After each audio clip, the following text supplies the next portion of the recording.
Bonjour à tous, on se retrouve aujourd'hui avec Santé Académie et le docteur Taboulé pour un nouveau webinaire. Donc vous êtes probablement déjà habitués à voir le docteur Taboulé avec Santé Académie, mais pour ceux qui seraient là pour la première fois, Santé Académie, c'est donc une plateforme de formation en ligne qui conçoit des formations avec des experts réputés qui sont en ligne, qui sont indemnisés, qui sont vraiment adaptés à notre pratique, adaptés au cas clinique et à nos problématiques d'exercice. Alors le docteur Taboulé est un habitué aussi de ces webinaires. Donc, éminent spécialiste de l'ECG, je pense qu'on le connaît tous pour l'ECG de A à Z et son enseignement depuis plus de 20 ans sur la question. Je sais que vous travaillez donc sur la réédition d'ailleurs de l'ECG de A à Z qui datait à l'époque de 2010.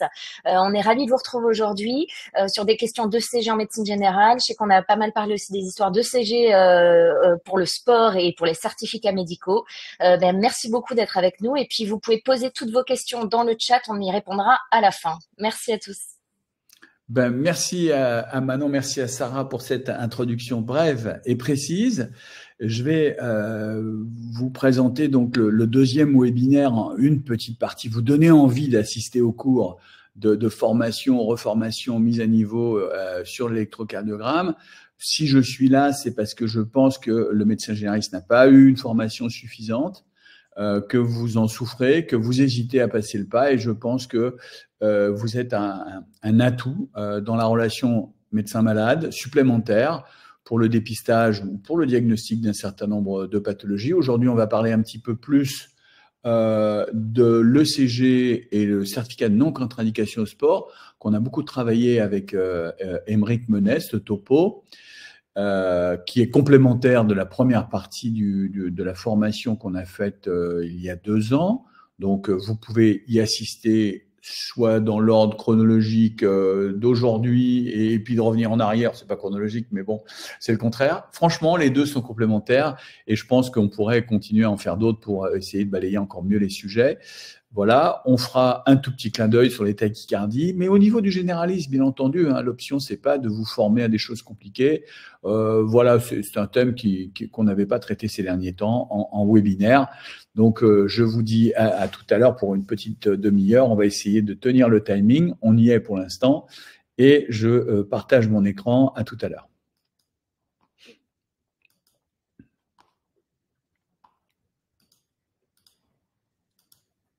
Voilà, je pense que vous devez me voir. Sarah, tout Ouais, va ça bien? apparaît. Ouais, tout va bien, c'est bon, c'est en Bon, ligne. alors, on va parler de l'ECG et du sport en première partie. Tout d'abord, il faut bien comprendre que pratiquer une activité physique régulière, j'ai oublié mon diaporama initial, mais bon, le voilà, je voulais commencer par là, pour vous dire qu'on allait parler de ça avec Emery Menet, et je sais pas, on a un peu zappé sur le timing. Voilà, on parlera des tachycardies et du sport. Donc, le sport, c'est une activité bonne pour la santé. Il faut le rappeler aux jeunes, une activité physique ou un sport, c'est bon pour la santé. Et vous allez voir, à tout âge, c'est vrai, à tel point qu'il y a même une prise en charge de l'activité sportive dans certaines conditions, et que personnellement, moi, j'ai été bluffé par le papier de Lee qui dit que à partir de 50 ans, et c'est à partir de 50 ans que le sport est bénéfique pour prolonger l'espérance de vie, et les chiffres sont colossaux. Très probablement, il y a un biais entre l'activité sportive et l'ensemble des conduites qu'il faut avoir en général pour prolonger sa vie. J'étais content de savoir qu'à partir de 3 heures de sport pour un homme par semaine, on gagnait 5 ans. C'est pas rien. Dites-le aux gens. C'est vraiment un très très beau travail, très très bien analysé.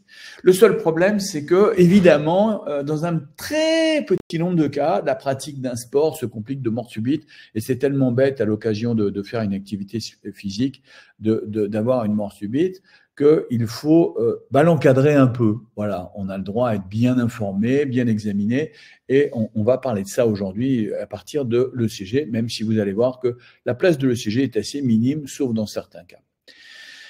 Il y a, d'après une étude française qui est publiée en bas, et qui est probablement le reflet de la réalité, 300 morts par an avant 35 ans. Alors, on ne fait pas la statistique avant 12 ans, Pourquoi? Parce que les fédérations de sport demandent contrôle à partir de 12 ans, donc l'activité physique. Et on retiendra qu'il y a des cardiomyopathies, il y a des myocardites, surtout pendant le Covid. Il y a des canalopathies rythmogènes, le Brugada, le QT long, les TV catécholinergiques. Il y a la préexcitation du syndrome de Wolff-Parkinson-White qui, lorsqu'elle se complique de fibrillation atriale, peut donner en moins d'une heure une mort subite. C'est la définition, c'est une mort inattendue. C'est pas une hypothermie, un choc, un accident de saut à l'élastique. Il y a les dissections aortiques, évidemment. Et puis surtout, après 18 ans, il y a les infarctus. C'est-à-dire qu'entre 18 et 35 ans, il y a assez peu de cardiopathie, mais il y a quand même et toujours, et surtout actuellement, malheureusement, avec les conduites de vie des gens, des infarctus. Et certaines sont dues à des malformations, des maladies cardiovasculaires. À partir de 35 ans, les chiffres sont plus importants. Il y a moins de sportifs, mais il y a quand même de plus en plus d'accidents qui sont encore et toujours liés à la maladie coronaire. Et donc, on comprend bien que ces maladies, d'ailleurs, ne sont pas toujours prévisibles. Et il faut, grâce à un questionnaire, une écoute, une mise en garde des informations, aider nos consultants avec éventuellement un dépistage. On va voir comment on fait, parce que la fibrillation ventriculaire inquiète. Donc, en 2022, le Code du sport a prévu de publier un code de bonne pratique qui vise, comme vous pouvez le voir ici, à réduire le nombre de consultations inutiles, mais quand même encadrer la pratique. Alors la pratique, elle dépend de l'âge. Premièrement, si vous êtes mineur, c'est écrit en haut, un questionnaire suffit. Vous tapez questionnaire sport mineur sur Internet, sinon vous allez sur le site internet icardiogramme.com, vous pourrez cliquer. Il peut même être rempli en ligne. Il pose tout à fait des questions qui permettent, quand on est mineur ou pas d'ailleurs, jusqu'à 35 ans, c'est parfait ce questionnaire si les fédérations sportives ne vous demandent pas des choses plus compliquées. Si vous avez un doute après cet examen ou si comment dirais-je, le questionnaire donc est positif ou si le sport est particulier, vous pouvez être à même de faire un examen clinique ou un électrocardiogramme selon ce que j'ai appelé le JC. Alors le JC, vous allez me dire c'est quoi? C'est jugement clinique. Vous allez me dire que ça a d'autres significations, mais je trouve que c'est pas idiot. Et le jugement clinique est beaucoup malheureusement sous votre responsabilité. Après 18 ans, il faut en général un questionnaire, mais un examen clinique aussi peut largement suffire. Et il est recommandé plus particulièrement par les sociétés savantes, mais jusqu'à 35 ans, je vous l'ai dit, c'est pas forcément nécessaire. La loi ne dit pas qu'il faut avoir un examen clinique à chaque fois. Ça dépend de ce que demandent les fédérations sportives. Et toujours pareil, l'électro n'est toujours pas obligatoire. Il dépendra du sport. Évidemment, si vous faites de la compétition en voiture à 300 à l'heure, il vaut mieux avoir quelques électrocardiogrammes. Ça dépend de votre âge, parce que c'est vaste, 35 ans. Plus on va être âgé, plus on va avoir des facteurs de risque, plus on va voir qu'il faut, avec le jugement clinique, pousser un petit peu les explorations. Après 35 ans, tiens, c'est bizarre, j'ai écrit 35 ans hommes et 50 ans femmes, c'est 45 ans femmes. Les examens cliniques, une fois de plus, doivent s'accompagner maintenant de plus en plus d'électrocardiogrammes. Et ce ne sont que des épreuves d'effort sont extrêmement limitées selon les facteurs de risque cardiovasculaires et les sports. Donc, pourquoi l'électrocardiogramme n'est pas au premier plan? C'est parce que la plupart des cardiopathies rythmiques et des canalopathies sont extrêmement rares, mais elles ne peuvent pas être déterminées par l'électrocardiogramme. Donc vous allez me dire, oui, mais c'est extrêmement faible, donc il y a un rapport coût-bénéfice, et c'est un peu à vous de décider en fonction de l'angoisse de la famille, de l'interrogatoire s'il a été bien fait, de votre ressenti, s'il faut faire un électrocardiogramme au terme d'un examen clinique. Sachez que l'examen clinique ne dépiste pas les maladies coronaires, sauf s'il y a des signes avant-coureurs. Mais en revanche, en général, par rapport aux morts subites, c'est assez faible. Donc, il est amélioré, ce dépistage, et on le recommande dans un certain nombre de cas qui sont limités, j'espère que vous avez compris, et qui dépendent pour la plupart du temps du questionnaire et de votre jugement clinique, du sport et de la licence qui est demandée. Qu'est-ce que fait un électrocardiogramme? Qu'est-ce que fait, je veux dire, le sport sur le cœur et donc l'électrocardiogramme? J'ai résumé à la difficulté de lire un électrocardiogramme chez sportif par 5 cases. Tout d'abord, il y a des remaniements électrophysiologiques. Il y a une hypertonie vagale qui fait que le cœur se ralentit, la conduction atrioventriculaire est ralentie, on va voir qu'il va y avoir des effets secondaires. Le cœur se muscle, évidemment, ce n'est pas à 1 heure par semaine, et ça dépend si vous faites du yoga ou si vous faites de la muscu en salle. La difficulté en plus chez les sportifs, c'est que souvent ils sont jeunes, ce sont des hommes et ils sont d'origine africaine, ce qui complique la lecture, et donc il y a un certain nombre de choses à connaître. Le CG juvénile, le CG de l'homme versus la femme et le CG des patients d'origine africaine. Les ECG sont qualifiés comme normaux s'il y a une bradycardie ou une arythmie respiratoire. C'est l'hypertonie vagale. S'il y a un QRS hypervolté, c'est écrit un peu plus bas, VD ou VG. Et puis, si vous avez d'autres foyers d'automatisme ectopique qui prennent la commande de façon en général intermittente, ce sont des rythmes atriales ou jonctionnels ectopiques. On va en voir des exemples. Le BAV est toléré jusqu'à 400 millisecondes, vous vous rendez compte? Et le BAV2, MOBITS 1 intermittent, il est dû au tonus vagal, n'est pas une anomalie inquiétante si elle est isolée, bien entendu. S'il y a tout le bazar avec, c'est pas la peine. Les jeunes ont un ECG très particulier qu'on va voir. Il y a 4 choses à connaître. Hein. C'est l'inversion de l'onde T en V1-V3 avant 16 ans, mais souvent ça dépasse 16 ans. À partir de 16 ans, il vaut mieux confier l'électrocardiogramme à quelqu'un qui pourra en tirer un meilleur usage, parce que c'est bien compliqué de dire que c'est bénin. C'est les recos. Le voltage est très augmenté chez les hommes. Le fameux bloc incomplet droit, c'est la tarte à la crème. Généralement, il n'y en a pas, mais vous vous trompez avec ça. Leur repolation précoce ou masculine, ça, c'est vraiment compliqué, ça fait un peu peur. Et vous avez chez les sujets d'origine africaine, hein, c'est hyper connu, hein, qu'on appelle la Black Repolarization. Afrique du Nord, mais aussi Afrique noire surtout, un ST+, suivi d'une onde T en V1-V4, on en verra un exemple, mais très rapidement. Voilà. Je voulais insister sur l'importance des bradycardies physiologiques, d'accord?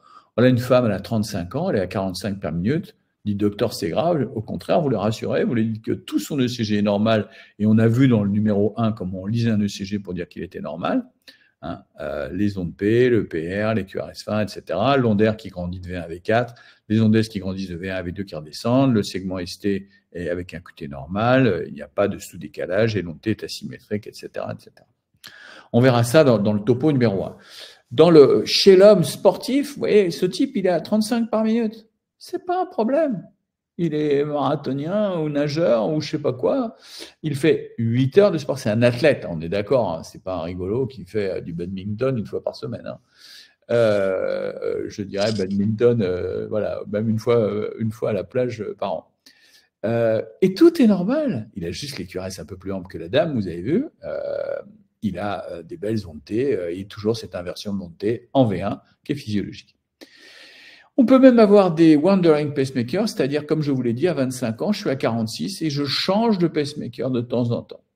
J'ai plusieurs pacemakers dans le cœur. C'est les pompiers de Paris ont ça. J'ai fait l'examen des pompiers de Paris. On reconnaît le PR très court ici. L'électrocardiogramme, c'est une femme encore avec des QRS très fins. Et voilà. Donc, à connaître, il y a des variations du siège de l'automatisme en fonction de l'âge. On en verra d'autres exemples. Ça pose des vrais problèmes quand vous n'êtes pas habitué. Mais sachez qu'on parlera beaucoup d'hyperautomatisme dans la série. Voici un autre CG en bas. Alors là, vous voyez, le patient, je vous ai mis un trait vert pour montrer que ces fonctions de la respiration, ces accélérations de fréquence cardiaque, quand je respire, j'accélère un peu, quand je souffle, je diminue un peu. Quand je vois 2, 3 comme ça, respiration, je sais que c'est une arythmie respiratoire. Et le CG est intéressant parce qu'en plus, je vois bien que c'est un sujet jeune avec ses ondes T qui ne dépassent pas V3. Oh, c'est tellement beau que j'ai voulu vous le montrer. Parfois, c'est un petit peu, ça peut atteindre V4, mais jusqu'à V3, on sait que c'est normal. Donc, vous pouvez en retrouver plein sur le site ce qu'on appelle des repolations atypiques du sujet jeune, combinées à de l'arythmie respiratoire. Celui-ci, je l'aime bien aussi, toujours dans les ECG normaux, hein, il faut en parler. Je vous laisse regarder. On voit que quelque chose a changé, là, qui doit vous frapper. On voit bien que les ondes P, c'est pas le problème, le PR, c'est pas le problème, la fréquence, c'est pas le problème, mais les QRS sont le problème. Hein. Quand on vient à l'ECG, il y a 5 choses à regarder, les ondes P, le PR, les QRS, le ST et le QT. On en a beaucoup parlé dans la formation. Ici, à gauche, vous voyez qu'il y a un problème par rapport à droite, c'est que les ondes R sont très grandes par rapport à là. Là, on sait que c'est du VD, puisqu'on est en regard du VD. Et là, elles sont grandes à gauche, on sait que c'est du VG. Donc là, c'est de l'hypertrophie ventriculaire droite du sujet jeune, physiologique, et c'est de l'hypertrophie ventriculaire gauche, entre guillemets, du sportif. Hein, ça n'a aucune valeur d'inquiétude, il n'y a pas d'anomalie de la repolarisation, ni là, il n'y a pas d'axe droit, il n'y a pas d'axe gauche, il n'y a pas de bloc, il n'y a pas d'autres anomalies inquiétantes. Donc, hypervoltage des QRS, on en a déjà parlé, c'est à connaître, sinon vous serez embêté tout le temps. Pour l'ordinateur vous dira HVD, vous verrez HVG, vous serez embêté si vous ne savez pas que le sportif, jeune ou moins jeune, peut avoir des voltages différents. Ici, ça c'est la tarte à la crème des jeunes médecins et j'avoue de beaucoup d'autres, moins jeunes, qui voient des blocs incomplets droits ou des blocs droits partout. Hein, d'accord ? Donc, dès qu'il y a RS' en V1, c'est du grand n'importe quoi. C'est bloc incomplet droit, c'est au secours, S5Q3, je sais pas quoi. Il n'y a pas d'anomalie. Ce sont des QRS qui font moins de 110 millisecondes, tous les deux. Donc, ce n'est pas un bloc incomplet droit. Et basta. C'est juste que, pour des raisons diverses, le cœur la repolarisation revient tardivement en V1, mais il n'y a pas de vrai retard à l'inscription de l'onde R en V1 quand on calcule tout. Et le QRS, il n'y a pas d'onde S de 40 millisecondes, ni en D1, ni en V6, ou une onde S plus grande que l'onde R. Vous verrez ça dans les définitions. Donc tout ça est physiologique et vous faites avoir avec ça. De toute façon, le bloc incomplet droit est acceptable chez sportifs. De toute façon, vous verrez que les vrais BID sont très rares et ne sont pas du tout inquiétants isolément. Là, je voulais vous montrer 4 polarisations pour accélérer un petit peu et être dans le timing quand même, qui vous posent problème aussi. On a vu les bradycardies, les hypertonies, les hypermusculaires. Et le vrai problème, c'est les sujets qui ont soit la repolarisation du sujet jeune qu'on a déjà vu tout à l'heure, hein, TV1, V2, V3, soit, vous l'avez reconnu ici, j'espère, hein, cette repolarisation en comment dirais-je, en hamac avec un QT court et une onde J en V3, V4, V5, V6, mais pas en V2, pas en D2, je veux dire. Et ces ondes T qu'on appelle une repolarisation précoce avec ces grandes ondes R en V4, il est totalement normal ce ECG. Grande onde R en normal des sujets jeunes, un mini encoche sur la fin de la repolarisation, un QT court en hamac, des ondes T parfaites et une onde T plate en V1, c'est parfait. Lui, il a cette grande onde R de tout à l'heure, mais en fait, il a des QRS très amples. Hein, il a encore une petite repolarisation précoce, mais il a aussi des ondes T masculines qui dépassent 12 mm. Oui. Là, je suis à moins de 12, là, je suis à plus de 12, mais le QRS est très ample. C'est un sujet jeune, sportif, qui va très bien. Au revoir, madame ou monsieur. Et ça, c'est plus dur, parce que vous avez vu qu'il y a quelque chose que vous connaissez et vous n'aimez pas quand les ondes T sont négatives, au-delà de V3. Mais cette forme-là est un piège. On la reconnaît au fait que les QRS sont très amples, que le sujet est d'origine africaine, et qu'il a à la fois une repolarisation précoce, et à la fois cette onde T inversée qui se prolonge un peu plus loin. Et ça se trouve là dans les mythes dérivation médiane. Je reconnais que si vous voyez ça, il faut demander un avis, mais sachez qu'avec un peu d'habitude, on s'y fait. Voilà, vous retrouverez tout ça sur le site internet, bien évidemment. Voilà, les ECG killers, on va aller assez vite parce que le temps passe. C'est ça que vous devez chercher et qui contre-indique, comme on l'a dit, l'électrocardiogramme. Je vous ai dit que le syndrome coronaire aigu, on n'en parlera pas parce qu'on en a beaucoup parlé dans la version 1 et que c'est pas ça qu'on cherche. Le gars, il vient vous voir, il est asymptomatique. Donc, les sujets asymptomatiques qui font un infarctus, c'est parce qu'ils ont une malformation juvénile de leur coronaire et ça arrive à tout âge. Il y a des infarctus à 18 ans, à 15 ans.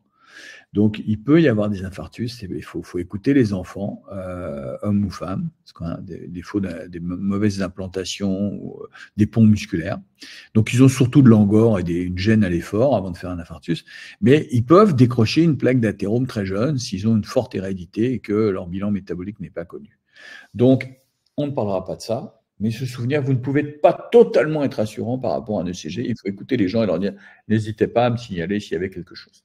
C'est pas moi qui vais vous présenter ces 5 ECG aujourd'hui parce qu'on n'a pas le temps, hein, mais vous le retrouverez sur le site, les ECG que j'ai appelés Killers, et on en parlera dans la formation un par un.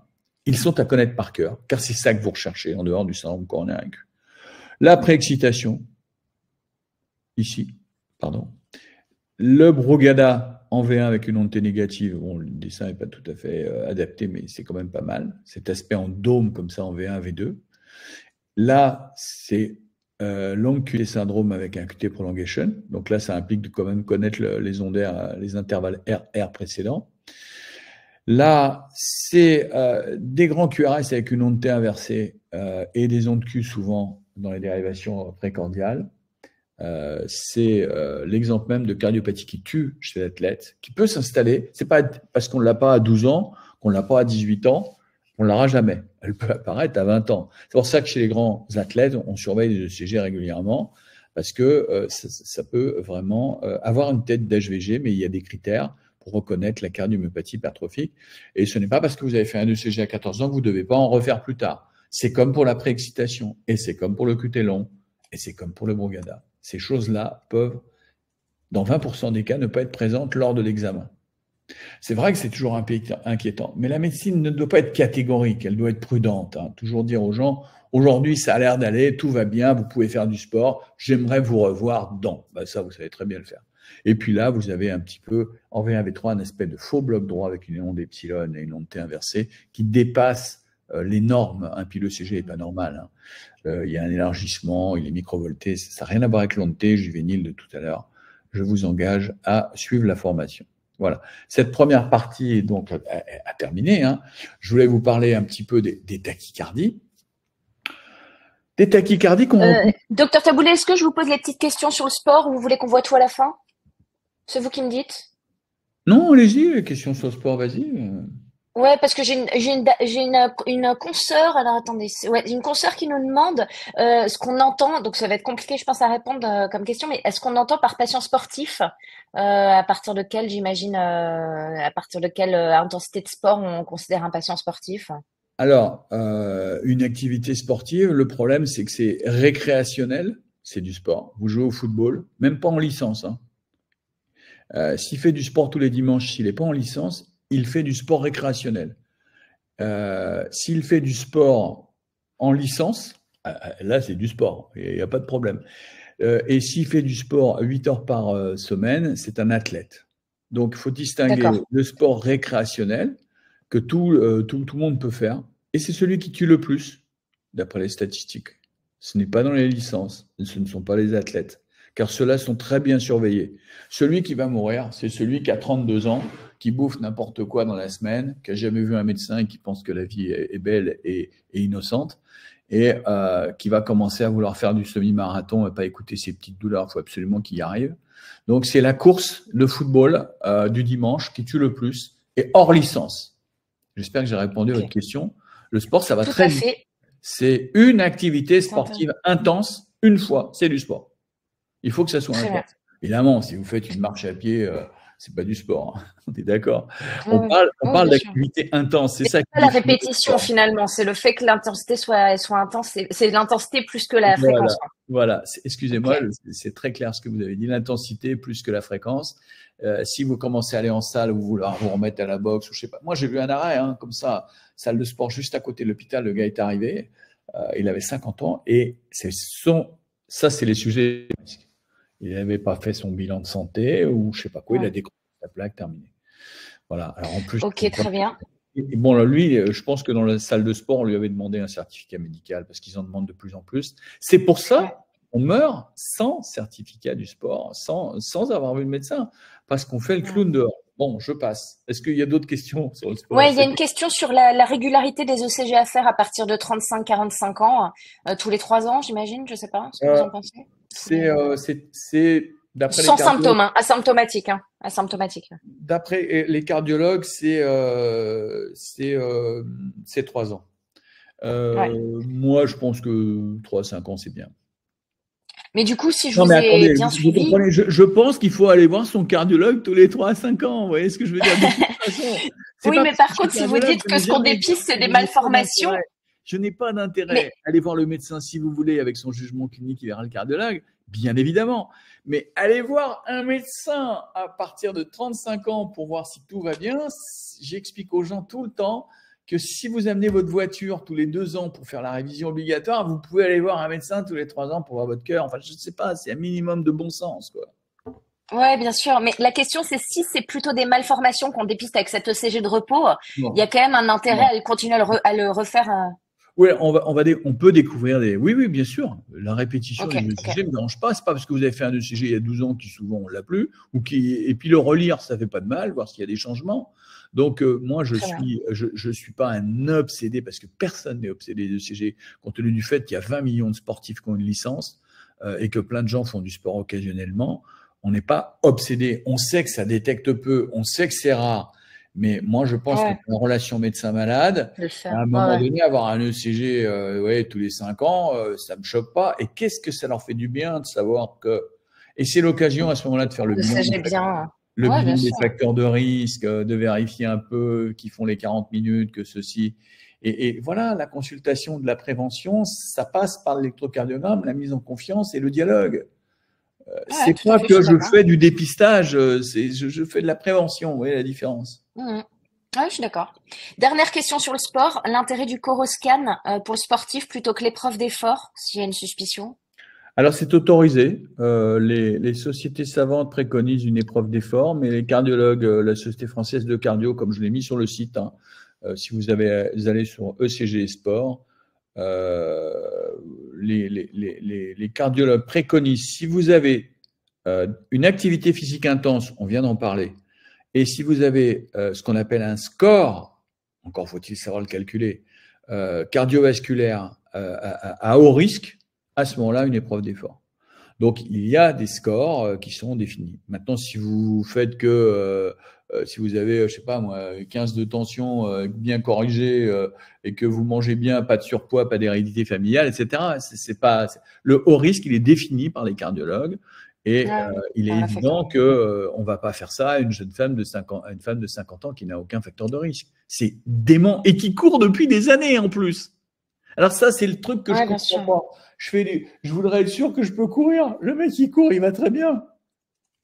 Et si tu Ouais, fais déjà ton semi-marathon, je vois pas pourquoi tu ferais une épreuve d'effort. C'est pour les ouais, ouais. reprises d'efforts que c'est intéressant, ou pour des sports occasionnels, mais ou parce que la fédération vous le demande, etc., ou parce qu'il a vieilli et que ses facteurs de risque s'accumulent. On parle de 35 ans chez l'homme, 45 ans chez la femme. Plus vous avez des facteurs de risque, plus il va falloir le faire. Mais il est évident que la reprise du sport, on ne fait pas une épreuve d'effort. On va la faire, par exemple, plus l'âge va grandir, plus votre score va vieillir. Vous faites 70 ans, vous voulez vous remettre à faire du sport. Là, cool, Raoul, hein, d'accord, on va faire un ECG, on va faire une écho, on va faire un vrai bilan, quoi. Là, on le confie au cardiologue. C'est pas vous qui allez faire la Ouais. reprise du sport à 70 ans, j'espère. Oui, par contre, là, on a des questions, par exemple, à partir de 45 ans, est-ce qu'il faut forcément aller à l'épreuve d'effort? Non, mais je viens de le dire. On ne le fait Ouais, c'est ça. que si, Que à selon partir de les facteurs. 35 ans, la SFC a dit, s'il y a un risque d'une activité intense et un score cardiovasculaire fort. Ouais. Le tableau, il est mis sur le site internet, vous n'avez qu'à le regarder. Ouais, Il ouais, est ouais. très Donc, c'est clair. sur des facteurs de risque, c'est pas systématique, on est d'accord. Ce n'est surtout pas systématique. Ouais, parfait. Surtout Merci pas. beaucoup. Pas d'épreuve d'effort à Ouais, tout le monde. C'est dément. ouais, Et bah oui, surtout oui. pas aux sportifs qui courent depuis tout le temps. Vous ne trouverez rien. Il peut faire son épreuve d'effort, là, il l'a fait. Et puis, le dimanche, il court, il se décolle une plaque. Et après, on va dire c'était Ouais, nul clairement. l'épreuve d'effort. Mais non, on n'en sait rien. Ça sert à rien. C'est un coup d'épée dans l'eau, quoi. C'est pas Ouais, parce ouais, que ouais. vous avez une épreuve d'effort. Oh, pardon. Ah oui, vous ne me voyez pas. Heureusement, je Pas retire de mon souci, truc. pas de souci. Bon, voilà. On peut continuer ou c'est Parfait. pas si là? Est-ce Allez, on qu'on peut se faire continue. rapidement On les continue. tachycardies et puis voilà. Hein, Ouais, allez, on va salut. attaquer les tachycardies parce que le Allez, temps on passe. attaque.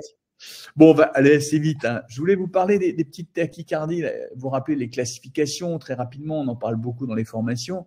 Mais aujourd'hui, on parle un peu des pièges, d'accord? Donc, voilà la classification que vous pourrez retrouver évidemment sur TSV, hein, qui est vraiment remise à jour régulièrement. Et dans le cadre du livre aussi que j'ai réécrit, le sujet de A à Z, J'ai tout repris selon les définitions américaine, enfin en langue anglaise, parce que c'est quand même beaucoup plus clair qu'en français où il y a 15 noms. Le Bouvray, la TJ, la tachycardie nodale, le truc, le bidule, on s'y perd un peu, c'est un peu dommage. Voilà. Donc la première tachycardie qu'on peut voir, la plus banale, hein, c'est la tachycardie secondaire à un événement qui motive l'activation du système sympathique. Je pense que vous savez lire cet électro. C'est pas parce qu'on est à 150 à 20 ans que c'est grave. Hein. Vous savez que on peut faire 220 moins âge, hein, donc ça va vite, hein, 240 moins âge. Ça va très très vite de faire 150 et au cours d'une crise d'asthme, en plus avec les bêta-2 stimulants, je cherche, vous vous souvenez, l'onde P positive en D1, D2, elle conduit chaque QRS, il n'y en a pas deux, je cherche bien s'il y en a deux, je cherche là et là, et c'est donc, elle a une forme d'onde P sinusale positive dominante en D2, c'est donc une tachycardie sinusale classique avec activation de l'oreillette gauche, etc., etc. Un pour un. Celui-ci, c'est déjà quelqu'un qui est un peu plus âgé, mais souvent l'électrocardiogramme, ce que je voudrais vous apprendre, qu'on apprend dans la série quand on apprend à lire un électrocardiogramme, c'est que c'est pas un tableau, on regarde pas au milieu, comme ça, oh bah non, il est rapide, hein. On regarde l'ordinateur après, et puis là on voit pas les ondes P, alors on s'arrête. Souvent on s'arrête très vite. On dit, bah là, tu as vu, c'est une tachycardie jonctionnelle, hein, tu as vu, il n'y a pas d'onde P. Donc, je vous conseille d'acheter un ordinateur. On a beaucoup parlé de comment acheter un électrocardiographe. Vous voyez, quand vous achetez un ordinateur avec une dérivation de rythme, on voit que l'onde P à l'appareil, là. OK? Et en fait, la caractéristique des ondes P sinusales, des tachycardies sinusales, c'est sa variation au cours du temps, et même souvent en 5 secondes. Vous avez vraiment un magnifique exemple de tachycardie sinusale avec une onde P masquée. Les ondes P sont souvent masquées. Et donc, c'était pas une arythmie, une FA, une TJ ou je ne sais quoi. Là, vous avez de la chance d'avoir la deuxième partie. Souvent, des tracés longs vous aident, les manœuvres vagales, etc. Vous pourriez ralentir la fréquence vagale et démasquer l'onde P dans cette histoire-là. Je l'aime bien, celle-là. Parce que, voilà, comment acheter un appareil? Vraiment, n'achetez pas des ECG sans bande de rythme. Celui-ci, je l'aime beaucoup. C'est un vrai cours que je vous fais là, dites donc. Je l'aime beaucoup parce que c'est pas connu en médecine générale. Et j'en vois de temps en temps, j'en ai vu une la semaine dernière. Ce sont des jeunes femmes, 90%, qui vous disent, docteur, j'ai mon cœur, gna gna gna gna gna gna, qui bat trop fort, qui bat un peu vite, j'ai pris mon pouls plein de fois, il est toujours à 100, parfois à 110, je suis fatigué, et puis tout un système tout un cortège de signes fonctionnels. Et si vous voyez bien, ce CG-là, il n'y a pas de problème, hein, c'est une tachycardie sinusale, hein, une seule onde P, commande le QRS, il n'y en a pas deux cachés, j'y vais. Cette tachycardie qui est au repos, elle est totalement au repos, la dame. Elle est tout le temps à 100 minutes.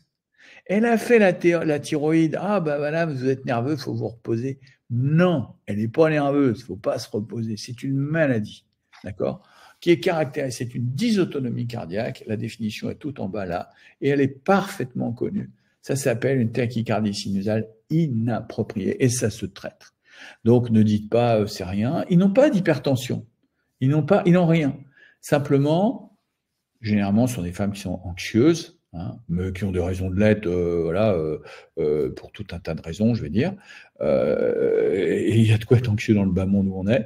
Et elles sont pas bien. Dès qu'elles font un effort, elles passent à 140. Donc, en fait, leur starter, il est un peu plus haut. Et donc, je vous demande de connaître ces tachycardies sinusales qui sont dans le site Internet et dont on a parlé aussi et qui sont des motifs de recours méconnus, malheureusement, en médecine générale. Les tachycardies que vous connaissez, c'est la fibrillation la plus fréquente, le flotteur 15%, la tachycardie atriale focale rare, c'est-à-dire que ce n'est pas le nœud sinusal qui envoie les influx, c'est un automatisme anormal, oreillette gauche, oreillette droite. Ça, c'est ce qu'on appelle les tachycardies atriales, et ça, c'est ce qu'on appelle parfois en France, à tort, les tachycardies jonctionnelles. Il n'y a que celle-là qui est vraiment jonctionnelle, c'est les tachycardies par réentrée intranodale ou maladie de Bouvray. Donc, on en parle dans le site. Je ne veux pas faire de vous des cardiologues, mais sachez que ce n'est pas la même chose d'avoir un Bouvray qu'un Wolff Parkinson White. Ce sont toutes deux des tachycardies à début et fin brutales, conduction 1 pour 1, bien tolérée, sur cœur sain, qui ne tuent pas par elles-mêmes, parce qu'elles peuvent battre à 200, elles s'arrêteront grâce aux manœuvres vagales ou tout simplement en se reposant. On en parlera beaucoup, pas aujourd'hui en tous les cas. L'AFA, vous connaissez par cœur, hein, on en a déjà parlé. Plus une FA est lente, mieux on la voit. Plus elle est rapide, moins on la voit. L'AFA, c'est l'activité atriale anarchique qu'on voit entre deux QRS. On la voit bien là. Mais quand ça va aller vite, on la verra plus, on la déduira de l'irrégularité des QRS. Le flotteur, c'est une activité de réentrée dans l'oreillette droite, en général, flotteur atrial commun. Ça tourne en permanence comme ça. Et si on regarde bien avec ses yeux, avec un peu d'habitude, même là on la voit, on voit cette pente dite en lame de scie ou en toit d'usine qui est caractéristique. La tachycardie atriale est plus vicieuse parce que souvent on la voit pas. Quand elle est en 1 pour 1, on a l'impression qu'elle est sinusale. Quand elle est en 2 pour 2, elle peut être masquée. Et en plus, il y a un retour à la ligne isoélectrique. Donc la tachycardie atriale, c'est rare, mais ça peut commencer chez le sujet jeune. Hein, parce que vous croyez toujours que c'est les vieux qui sont malades. Mais non, les jeunes peuvent avoir des tachycardies atriales. Que ce soit un flotteur, une FA ou tout ça. FA, moi je connais les internes arrivant en FA à l'hôpital. Hein. Tachycardie jonctionnelle, on la reconnaît à son nom de P rétrograde, on n'en parlera pas là parce que c'est déjà un cours un peu poussé. Là les tachycardies dont je voulais vous parler, parce que le temps passe, c'est celle-ci, les pièges. D'accord? Donc vous regardez D1, D2, vous voyez qu'il y a la fréquence, vous regardez D1, D2, puis comme ça, ça a l'air sinusal.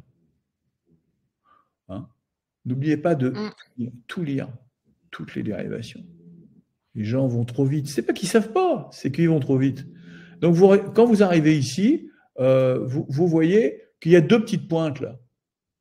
Et des fois, ce n'est pas en D2 qu'on voit les tachycardies de 2 sur 1. C'est en V1. Ouais, okay. Donc, le piège, c'est quoi? C'est que toute tachycardie supérieure à 120 est une tachycardie atriale jusqu'à preuve du contraire. Le flotteur, la FA ou la tachycardie atriale 2 sur 1. Et les fièvres favorisent les tachycardies atriales. Donc, ne dites pas c'est la fièvre, parce que c'est une TA, elle a 74 ans, plus de 120 ECG. Et je vous engage à avoir des ECG à votre cabinet. Il y en a maintenant, on en parlera peut-être, des très faciles à faire. Voilà, donc je voulais vous montrer ce petit piège. Alors là, c'est le piège tarte à la crème pour tout le monde. C'est le sujet qui a une tachycardie et ça bouge de partout. Donc, on dit FA. Voilà. Et la FA, deux critères. Soit je la vois, soit je la devine de l'irrégularité des QRS. Mais les QRS ici, tiens, pourquoi je n'ai pas eu? Ils sont parfaitement réguliers, ces QRS. Et en plus, on voit les ondes P de temps en temps. Ah, je suis gentil, hein, c'est facile, hein, parce qu'il ne tremble pas tout le temps, le gars. Mais Dieu sait que des fois, vous pouvez vous faire avoir. Et Dieu sait que j'en ai eu d'autres avec ça. Et c'est tout le temps. Hein. En plus, vous ne savez pas que D1, D2 et D3 sont faites les unes avec les autres. VR, VLVF, c'est toujours fait avec les autres. On va le voir. Je pense qu'il y a un deuxième exemple. Non, je n'ai pas mis de deuxième exemple, mais je vous engage à regarder Artefact sur le site. Souvent, une des trois dérivations ne tremble pas. Celle-là, elle tremble tout le temps parce qu'elles sont faites avec les trois autres. Bon, celui-là, je vais très vite. C'est encore fièvre, un sujet jeune, juste pour vous parler de cette onde P rétrograde, voilà, qu'on voit pas. Vous voyez, cette fois-ci, il n'y a pas d'onde P sinusale, elle est rétrograde. C'est une fièvre qui donne des tachycardies jonctionnelles bénignes. Hein. C'est lié à la fièvre. C'est pas, voilà, c'était un petit piège. Hein. L'automatisme peut être atrial, jonctionnel ou sinusal dans les fièvres. Et c'est une tachycardie avec une onde P rétrograde. C'est pas une maladie de Bouvray, c'est pas ça. C'est pas une réentrée, c'est un automatisme lié à la fièvre qu'on appelle un hyperautomatisme. Voilà. Je vais devoir arrêter. Cette petite dame de 90 ans, mais je voulais qu'on parle un peu. Donc, elle a l'air d'avoir un ECG normal, avec une onde P un petit peu comme ça, là, cachée. Mais méfiez-vous, toute tachycardie à 120 est peut-être une tachycardie atriale. Je la vois pas bien. Je trouve qu'elle a vraiment une sale tête. Donc, je vais masser. Je lui fais un petit massage sino-carotidien. C'est authentique. Hein. Et la tachycardie s'arrête. Elle s'arrête complètement en plus. Après une petite pause, hein, attention, même si elle a 90 ans, j'ai mis un petit coup d'écho sur sa carotide quand même. On n'est pas obligé, si ça ne souffre pas de chirurgie, on peut le faire. Il ne faut pas masser comme un dingue, il faut juste appuyer et ça s'arrête. Et si vous avez un souffle ou une opération chirurgicale ou un antécédent d'AVC, évidemment, vous ne le faites pas. Voilà, donc on voit bien l'oreille sinusale. Je voulais vous montrer quelques exemples de tachycardie par réentrée sino-atrial. Ça ressemble à des tachycardies sinusales, mais voilà, je voulais m'amuser un petit peu avec vous et vous présenter quelques topos qu'on a présentés dans le site internet, et j'espère que ça vous a plu. Merci beaucoup. On a une question, alors pas moins de questions sur les tachys, mais alors une question qui va un peu double. On nous demande comment on peut ralentir, en l'occurrence, une tachycardie sous ventoline, enfin ventoline induit. Bon, enfin, je pense qu'il y a une partie de tachycardie. Vous allez nous répondre qu'il faut traiter la cause. Mais par contre, la deuxième question est de savoir ce qu'on peut faire pour ralentir une tachy sinusale persistante en médecine générale. Alors non, il y a deux choses. Il y a la tachycardie sinusale secondaire à la fièvre, l'anémie, comment dirais-je, la fièvre, l'anémie, le syndrome inflammatoire, La pharmaco, il y a une bouffée de la ventoline. Le grand âge, la surcharge volémique, voilà. Donc ça, ces gens-là, ils seront en tachycardie parce que l'organisme lui dit, non, augmente un peu ton débit cardiaque parce que moi j'ai besoin. Ça, c'est une tachycardie sinusale appropriée. La tachycardie sinusale inappropriée, c'est un régime d'élimination. Une fois qu'on a ausculté le cœur, bon, on a fait un ECG. Bon, qu'on a fait un bilan de santé comme vous savez le faire, pas besoin de grand-chose, hein, vous savez. Alors, les TSH, j'en vois partout, mais c'est exceptionnel. Hein. Donc, une tachycardie, vous faites un bilan métabolique, CRP, hémoglobine, on se méfie quand même, hein, créate, enfin les choses d'usage. Puis si elle est inappropriée, elle est inappropriée. C'est-à-dire qu'il n'y a rien qui l'explique. C'est celle-là qu'on va éventuellement traiter, mais déjà, on va rassurer la patiente. Généralement, c'est celles-là qui ne veulent pas les médicaments, donc on va y aller doucement. Il y a tellement de gens qui ne veulent pas les médicaments, ils sont tellement mieux après. Ça m'énerve, mais vous ne pouvez pas savoir. Mais bon, il faut passer par là. Ah non, je ne veux pas m'habituer, d'accord. Bon, tu as 22 de tension quand même. Et la gueule de travers. Et donc, non, voilà. Donc, on ne traite pas les tachycardies inappropriées. Et si elles le sont, bah, vous verrez sur le site internet, il y a des médicaments à donner, mais je ne vais pas rentrer là-dedans. Super. Bah, écoutez, je pense qu'on a fait le tour. Merci beaucoup, docteur Taboulet. Il y en a quelqu'un qui nous pose une dernière question. Est-ce qu'on met un bêta-bloquant pour la tachy inappropriée? Oui, on peut, évidemment, c'est le traitement de rêve, hein, bien entendu. Attention chez l'homme, attention voilà, chez l'asthmatique, attention chez... Je ne veux pas rentrer dans les détails. Après, on fait de la médecine à la carte. Les inhibiteurs classiques, les bêta-bloquants, les gens stressés répondent très très bien aux bêta-bloquants, ils sont beaucoup mieux. Mais c'est pas le traitement de la cause, c'est le traitement de la conséquence. Je pense qu'il faut comprendre ça. Il faut avoir une relation de confiance, et puis souvent savoir qu'on peut pas, on n'est pas Dieu, on va pas tout régler avec les bêta-bloquants. Il faut expliquer à la dame ou généralement la dame que c'est une maladie relativement fréquente, bénigne, que peut-être dans sa famille il y a quelqu'un d'autre qui a ça, qu'on ne meurt pas de ça, mais ça serait bien quand même qu'on soit en dessous de 100. Donc on va voir, peut-être quand vous ira mieux, on verra si on essaiera une toute petite dose pour voir comment vous tolérez. Et puis on va pas, et puis peut-être, et ce sera pas pour la vie, c'est juste pour faire un passage. Il faut être très très prudent, très très prudent. Ouais. Bah écoutez, merci beaucoup. Il y en a quelques questions sur comment repérer des critères de CG, de tachycardie, tout ça. Mais du coup, j'invite les gens, je pense, à regarder la formation parce que vous décrivez tout ça très bien. Donc, il y a le site, il y a la formation qu'on est en train de vous transmettre par le chat. Et ben écoutez, merci beaucoup, docteur Taboulet. On se retrouve bientôt pour un nouveau webinaire, je pense. J'espère. À bientôt et bienvenue sur la formation Santé Académie.